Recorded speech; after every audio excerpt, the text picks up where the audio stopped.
My fiancée texted, "Going to a women in business seminar. Don't call me." I replied, "Sounds important." 2 days later, that seminar made the local news. It was a speed dating event at a bar. I forwarded the footage to her father, a priest. The voicemail she left after still makes me laugh. Felt like I needed to put this somewhere, and my buddies keep telling me I should write it down. So here we go. Still processing everything, but the dust has settled enough now to see clearly. Weird how one text message changed the entire trajectory of my life. I was engaged to Melissa for a year and a half. Together for 4 years before that. We met through mutual friends at a tailgate. I noticed her immediately. She was confident and outspoken, knew her football stats better than anyone else there. Refreshing change from the women I dated before. Things moved pretty fast after that. The relationship was solid for the most part. We both worked hard, had our own place, split the bills fairly. I never played the provider role. She earned her own money, and I respected her independence. That was actually one of the things I loved about her. She never expected me to pay for everything or buy her expensive gifts. We were equals.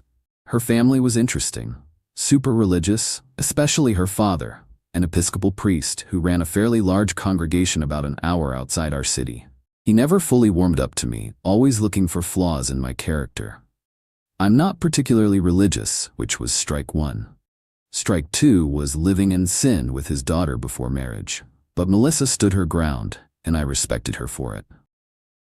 The first red flag I ignored, stupid I know, happened around year 3. Found some texts between her and a coworker that were borderline inappropriate.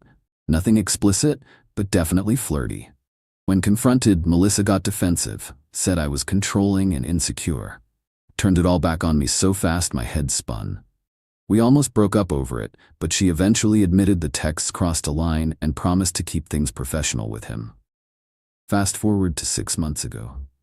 Melissa got a promotion at work, started traveling more for conferences and meetings. I was genuinely happy for her. She worked hard for it. But I started noticing changes. She'd come home late without texting. Be vague about where she'd been. Her phone would be face down more often. Classic stuff, right? Then 2 weeks ago on a Thursday morning, I got that text. Going to a women in business seminar this weekend.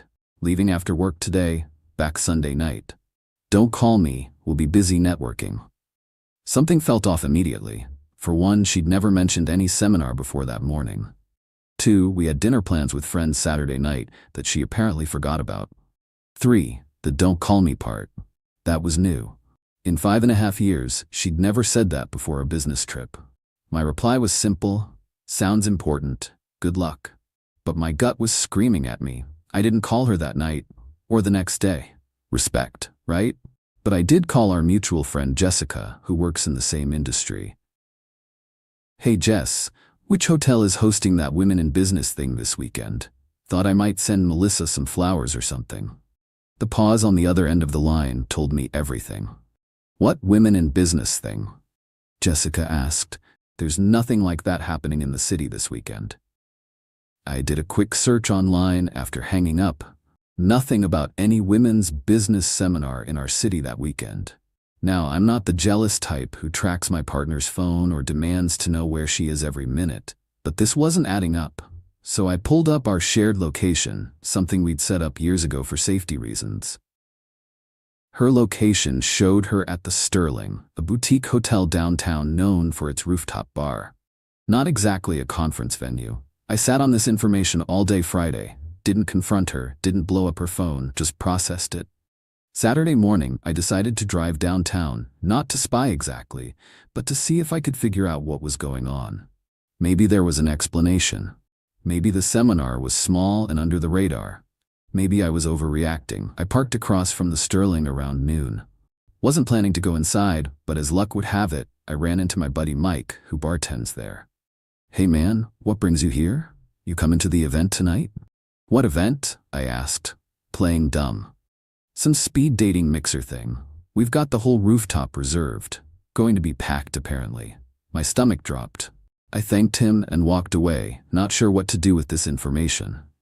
Part of me wanted to confront her immediately, but another part wanted irrefutable proof. So I waited. Around 8 p.m., I got a text from Mike. Dude, isn't that your fiancée here? With the red dress? She's been talking to different guys all night. I asked him to send a photo, and sure enough, there was Melissa, all dressed up, laughing with some guy I'd never seen before. The Women in Business seminar was actually a speed dating event. I was numb, didn't cry, didn't rage. Just felt this cold clarity wash over me. Then Sunday afternoon, the universe handed me an unexpected gift. The local news was doing a fluff piece on modern dating and had filmed part of the speed dating event for their segment.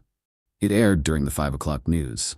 There, in HD glory, was my fiancé exchanging numbers with multiple men, looking very much not like someone at a business seminar. It was public footage that anyone could have seen, just happened to be particularly relevant to me. I recorded the segment, and in that moment, knew exactly what to do. Her father had always questioned my character, my commitment, my morals. Well, time to see where his precious daughter stood on the morality scale. I sent the clip to her father with a simple message. Thought you should see what your daughter's Women in Business seminar actually was. I deserve better than this. Your daughter needs help. Melissa came home Sunday night, acting completely normal. Gave me a peck on the cheek, talked about all the valuable connections she'd made, and how empowering the weekend had been. I nodded, asked generic questions, and excused myself early to finish some work. Monday morning, the bomb dropped. Her father called her at 6 a.m. I could hear his voice through the phone from across the room. Not the words, but the tone. Pure disappointment and anger. She locked herself in the bathroom for an hour afterward. When she finally emerged, her eyes were red and puffy. You had no right, she hissed at me. No right to go to my father. I stayed calm. You had no right to lie to me. No right to make a fool of me. It wasn't what it looked like, she tried, but her voice lacked conviction. Save it. The news segment showed exactly what it was. Your stuff will be packed when you get home from work. You need to find another place to stay. She started crying again, saying she made a mistake. It was just a one-time thing. She'd been feeling trapped with the wedding planning, needed some excitement. The usual excuses. I didn't budge. You have until Friday to get your things out. After that, I'm changing the locks. This is probably important to mention. The apartment is solely in my name. I bought it before we met, and while she's lived there for years, she's not on the lease or mortgage. Legally, it's my place. She pays half the utilities and contributes to groceries, but that's it. She left for work, and I started packing her things. By the time she got home, half her closet was in boxes. That night, she called her father, thinking he might take her side after the initial shock wore off. Nope. He told her she'd disgraced herself and their family, and that until she showed true repentance, she wasn't welcome at family gatherings. The look on her face when she hung up, priceless. She tried everything over the next few days. Tears, anger, seduction, guilt trips, none of it worked. Thursday night, she finally accepted it was over and stayed with a friend. On Friday, she brought a moving truck and took her boxes. As she was leaving, she turned to me. You didn't have to involve my father. That was cruel. I shrugged. No crueler than lying to my face and making me look like a fool. You made your choice. Now live with it. After she left, I blocked her number and poured myself a whiskey. Felt like I could finally breathe again. But the story doesn't end there. About a week later, I got a voicemail from a number I didn't recognize. It was Melissa, obviously drunk, alternating between sobbing and cursing me out, saying her family was treating her like a pariah. Her mother wouldn't even speak to her. Her father had told the extended family what happened. She'd been uninvited from her cousin's wedding, all because I couldn't keep my mouth shut. The voicemail ended with, "You ruined my life over one stupid weekend. I hope you're happy." I saved that voicemail. Listen to it sometimes when I need a reminder about karma. Yeah, maybe sending the footage to her dad was a bit much, but betrayal deserves consequences. And frankly, I'm tired of people thinking they can treat others like garbage without repercussions. It's been 2 months now. Found out through mutual friends that Melissa moved to another city for a fresh start. Guess the scandal was too much for her here. Her dad reached out to me once, just to say he was sorry about what happened and that he'd misjudged me. That meant more than it should have. As for me, the apartment feels emptier but peaceful. Started dating again recently. Nothing serious, just getting back out there. The engagement ring sold for enough to fund a nice vacation next month. Still can't believe a women in business seminar was her best excuse. If you're going to lie, at least make it convincing. And if you're going to cheat, maybe don't do it somewhere that might end up on the local news. The whole thing taught me a valuable lesson. Trust your gut, stand your ground, and never be afraid to expose lies. Oh, and that voicemail she left still makes me laugh every time I hear it. Not because it's funny, but because it's exactly what someone who's facing consequences for their own actions would say. Update 1. Wow, didn't expect this to blow up like it did. Thanks for all the comments and support. To answer some common questions. Yes, we live together in my apartment. I purchased it before we met. Mortgage is solely in my name. No, she didn't get anything in the breakup beyond her own belongings. And yes, I know sending the footage to her dad might seem harsh to some, but her family's opinion meant everything to her. Seemed like the most effective way to make sure there were real consequences. A few more details since people are asking. The speed dating event wasn't just any regular mixer. It was advertised as singles night, specifically for unmarried people. So she wasn't just networking or making friends. She was explicitly presenting herself as single. The news footage showed her removing her engagement ring before walking in. Guess she didn't notice the cameras at the entrance. That detail hurt more than anything else. Her father's reaction makes more sense with context. Their family had a history of infidelity. Her mom's sister had an affair that tore the family apart years ago, so this was particularly triggering for them. He's always preached about honesty and fidelity to his congregation, so having his daughter caught in this lie was beyond humiliating for him. His position as a moral leader in the community made her deception even more painful for him. I should also mention that Melissa tried to spin the story with our mutual friends, saying I was controlling, and that's why she needed space that weekend. The news footage shut that narrative down quickly. Most of our friends have sided with me, though a couple of her closest friends are still giving me the cold shoulder. Fine by me. Some have asked if I regret not giving her a chance to explain. Honestly, no. The combination of the deliberate lie about the seminar, her being at a singles event, taking off her ring, and exchanging numbers with multiple guys, that tells me everything I need to know about her character. It wasn't a drunken mistake or momentary lapse in judgment. It was calculated. Life goes on. I've been focusing on myself, hitting the gym more, reconnected with old friends she didn't like, even took a cooking class, something I've always wanted to do, but she thought was a waste of time. It's surprising how much of yourself you can lose in a relationship without even realizing it.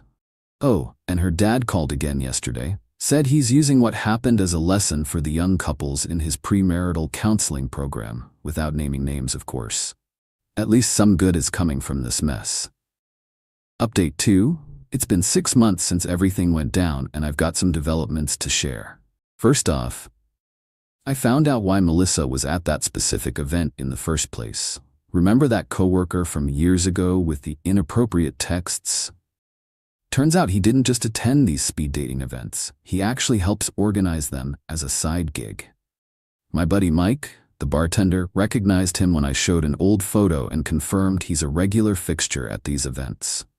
According to a mutual friend who works at Melissa's company, she and this coworker had been seeing each other casually for months. So much for the one-time mistake story she tried to sell me. The most satisfying part? His girlfriend found out about it too. Yes, he was also in a relationship, and apparently caused quite a scene at their office. Both Melissa and this guy got reprimanded for creating a hostile work environment. Not fired, unfortunately, but definitely humiliated professionally. As for her family situation, it's gotten even more complicated. Her younger sister reached out to me last month, saying Melissa had been telling everyone that I was emotionally abusive, and that's why she had to escape for that weekend. The sister didn't believe it and wanted to hear my side. I simply sent her the news clip and the text messages. She was shocked, said she'd handle it from there. A week later, she called back to tell me there had been a huge family blowout. Apparently, Melissa had been lying to everyone for years about various things, not just about me. The sister thanked me for the evidence and said their family was insisting Melissa get therapy. On my end, life has improved tremendously. After living in my apartment for a while post-breakup, I decided I needed a fresh start. I sold it, housing market was good, and bought a smaller place closer to downtown. The new neighborhood has a great community vibe, regular block parties, local events, etc.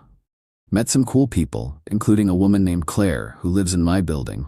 We've been seeing each other for about 2 months now, taking it slow, but it's promising.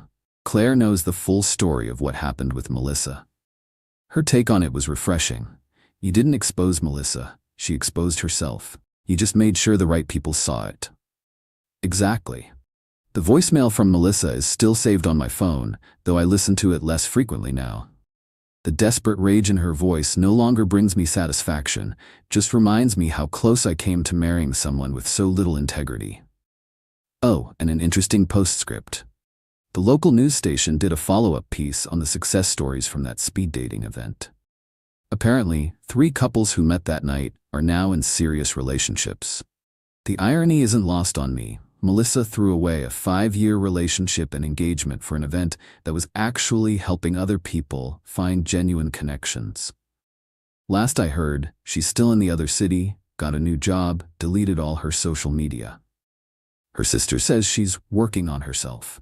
Whatever that means. As for me, I'm grateful for that text message she sent that day. As painful as everything was, it saved me from a marriage that would have inevitably ended in more heartbreak down the line. Her father still reaches out occasionally. We met for coffee last month. He thanked me for handling everything with dignity and not dragging the family name through the mud more than necessary. I respected that he didn't try to excuse his daughter's behavior, just acknowledge the pain it caused. Sometimes I wonder what would have happened if that news segment hadn't aired. Would I have had the courage to confront her based on just the photo from Mike? Would I have accepted some half-baked excuse? The timing of that news piece was truly the universe having my back. For anyone going through something similar, trust your instincts. If something feels wrong, it probably is. And never be afraid to stand up for yourself, even when it's difficult. The temporary discomfort of confrontation is nothing compared to the slow death of living with betrayal. The ring I once saved for months to buy sits on someone else's finger now. Hope it brings them better luck than it brought me. Update 3. It's been just over a year since the infamous Women in Business seminar text, and this will probably be my final update on the whole saga. A lot has happened in the past 6 months. Claire and I are now living together in my place. She's incredible, honest, direct, no games. We've talked about marriage, but we're in no rush. After what happened with Melissa, I'm taking my time. Claire understands and feels the same way. In an unexpected turn of events, I ran into Melissa about 3 months ago. She moved back to town, apparently. We were both at a networking event downtown, a real one, ironically. She spotted me first, froze like she'd seen a ghost. Claire was with me, which made the situation even more awkward. Melissa approached after about an hour, when Claire had stepped away to take a call. She looked different, thinner, more subdued. Asked if we could talk, just for a minute. Against my better judgment, I agreed. She apologized, said therapy had helped her realize how selfish and destructive her behavior had been. She didn't ask for forgiveness or try to justify what she did. Just wanted me to know she was sorry and that I deserved better. Then she handed me an envelope and walked away before I could respond. Inside was a check for half the cost of the engagement ring and a short note. I know this doesn't fix anything, but it's a start. I'm trying to make amends for the pain I caused. I was floored. This was not the Melissa I knew. The Melissa I knew would never admit fault, let alone try to make restitution. Later, I found out through her sister that part of her therapy involved making amends to people she'd hurt. I was apparently at the top of that list. Did I cash the check? After thinking about it for a few days, yes. Not because I needed the money, but because refusing it would have been about pride, not principle. Her gesture deserved acknowledgement, even if it couldn't undo the past. As for her father, we've developed an unexpected friendship. He retired from his position at the church recently and has been exploring a more relaxed approach to life and faith. We meet for lunch every few weeks.